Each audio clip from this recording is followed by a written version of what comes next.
نصیب منشی جی ہیں، ان کا سوال ہے، کیا سوال ہے آڈیو میں سنتے پھر اس کے بعد جواب دیں گے۔ السلام علیکم، بوسہ کس کس کا لے سکتے ہیں اور کس کس جگہ کا، اور کس کا لینا منع ہے؟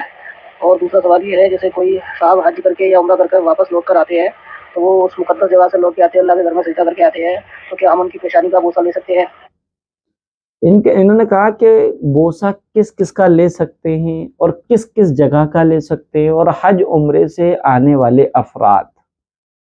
اگر وہ ہمارے محرم ہیں ان کا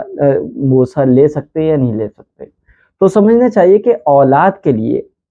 اپنے مرحوم ماں باپ کو بوسہ دینا، کسی کا انتقال ہو جائے، ماں کا انتقال ہو جائے، باپ کا انتقال ہو جائے، اور اولاد ان کو بوسہ دے، پیشانی پر بوسہ دینا اور چومنا بالکل جائز ہے، اس میں کچھ حرج نہیں، کیونکہ ماں اپنے بچوں کے لیے محرمہ ہے اور بچوں کو اپنی ماں کو ہاتھ لگانا اور چومنا منع نہیں ہے۔ اسی طرح باپ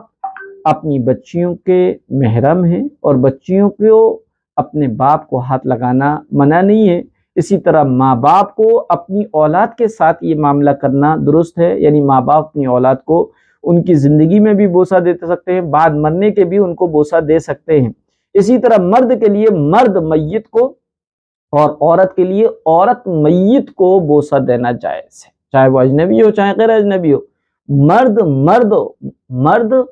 مرد میت کو بوسہ دے سکتا ہے، عورت میت کو بوسہ دے سکتی ہے،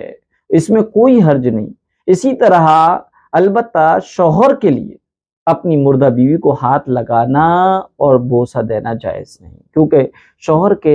بیوی کا انتقال ہوتے ہی رشتہ نکاح بالکل ختم ہو جاتا ہے، دنیاوی اعتبار سے وہ اس کے لیے اجنبیہ بن جاتی ہے، اس لیے شوہر اپنی مرحومہ بیوی کو نہ ہاتھ لگا سکتا ہے نہ پیشانی پر ان کو بوسہ دے سکتا ہے۔ والدین اور اولاد کے علاوہ جن محرم رشتوں میں بوسہ دینے کی صورت میں شہوت کا امکان ہو وہاں بوسہ دینا پیشانی پر دیا جاتا ہے، وہاں بوسہ دینا درست نہیں ہوگا، اور جہاں شہوت نہ ہو تو اجازت ہوگی۔ مثلا پھوپھی کے لیے محرم بھتیجے، یا خالہ کے لیے پھوپھی کے لیے مرحوم بھتیجے، یا خالہ کے لیے مرحوم بھانجے وغیرہ کا بوسہ لینا بالکل درست ہے، لیکن اگر شہوت کا خوف ہے تو کیا ہے بوسہ نہ لیں۔ اسی طریقے سے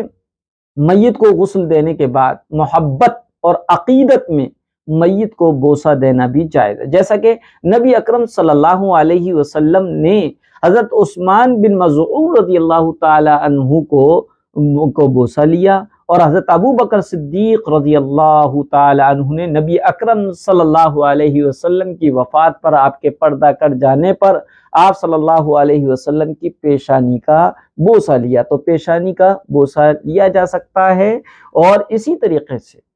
جو لوگ جو ہیں حج سے آئے اور مرد کا میں نے بتایا بوسہ لے سکتے ہیں، البتہ معانقہ گلے ملنا کہلاتا ہے، اور پیشانی پر بوسہ دینے میں کوئی بھی حرج نہیں ہے جبکہ شہوت نہ ہو پائی جائے